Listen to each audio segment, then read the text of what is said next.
দাদু, তাহলে আমি আসি, আমার জন্য দোয়া করবেন। ঠিক আছে দাদু ভাই, সাবধানে যেও। জি। আল্লাহ ভরসা। আসসালামু আলাইকুম। নাবিল, তুমি এসব ব্যাগ ট্যাগ নিয়ে কোথায় যাচ্ছ? আর তাছাড়া তুমি হুজুরদের মতন পোশাক আশাক পরেছো কেন? বাবা, আমি আমার এলাকার কিছু মুসল্লিদের সাথে দাওয়াতি সফরে তাবলিগে যাচ্ছি। কি?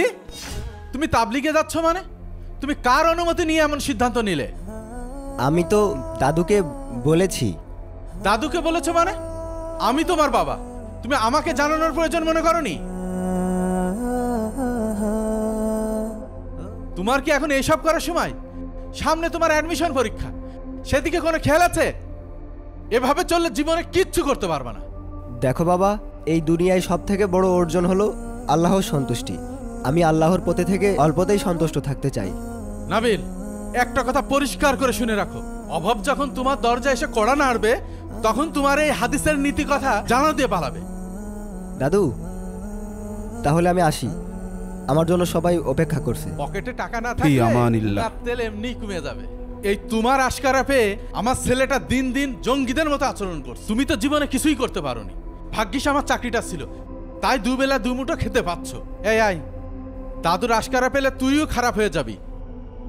তোমাকে যদি আমি অন্য মানুষের মতো বৃদ্ধাশ্রমে রেখে আসতাম, তাহলে আজকে আমার ছেলেকে অধপতনে দেখতে হতো না। ঠিক এই জন্যই তোর ছেলেকে আমি আল্লাহর পথে চলার পরামর্শ দিয়েছি, যাতে তোকেও বাবা হয়ে ছেলের মুখে আমার মতো বৃদ্ধাশ্রমের হুমকি না শুনতে হয়।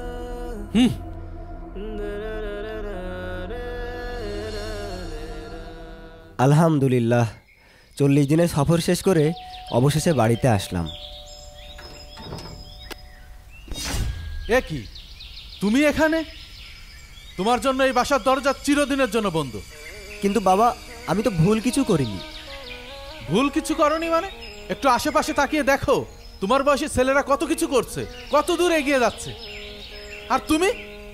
তোমার কাছে হয়তো মনে হচ্ছে তারা কত এগিয়ে যাচ্ছে, তারা আগাচ্ছে ঠিকই, কিন্তু তারা আগাচ্ছে জাহান্নামের দিকে। চুপ বেয়াদব, একটু বাইরে গিয়ে দেখো দুনিয়াটা কত কঠিন, এত সহজ না।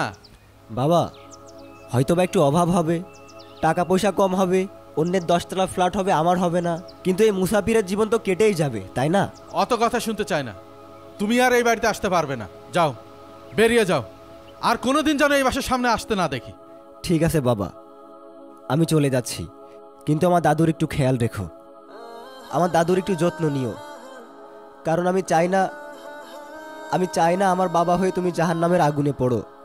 কারণ মহানবী সাল্লাল্লাহু আলাইহি সাল্লাম বলেছেন, ধ্বংস হোক সেই ব্যক্তি যে তার বৃদ্ধ পিতামাতাকে পেল কিন্তু তাদের খেদমত করে জান্নাত লাভ করতে পারল না। একটু খেয়াল রেখো, আল্লাহই আমার জন্য যথেষ্ট। কারণ মহানবী সাল্লাল্লাহু আলাইহি সাল্লাম বলেছেন, ধ্বংস হোক সেই ব্যক্তি যে তার বৃদ্ধ পিতামাতাকে পেল কিন্তু তাদের খেদমত করে জান্নাত লাভ করতে পারল না। নাবিল, তুই যাস না বাবা। সন্তানের অন্তরে আল্লাহর ভয় এবং রাসূল সাল্লাল্লাহু আলাইহি ওয়াসাল্লামের সুন্নাহর প্রতি ভালোবাসা সৃষ্টি করা বাবার অন্যতম কর্তব্য।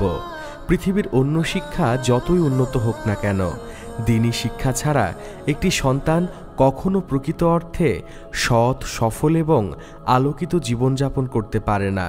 তাই ছেলেকে কুরআন ও হাদিসের আলোকে জীবনের দিক নির্দেশনা দিতে না পারলে একজন বাবা তার প্রধান দায়িত্ব পালনে ব্যর্থ হন।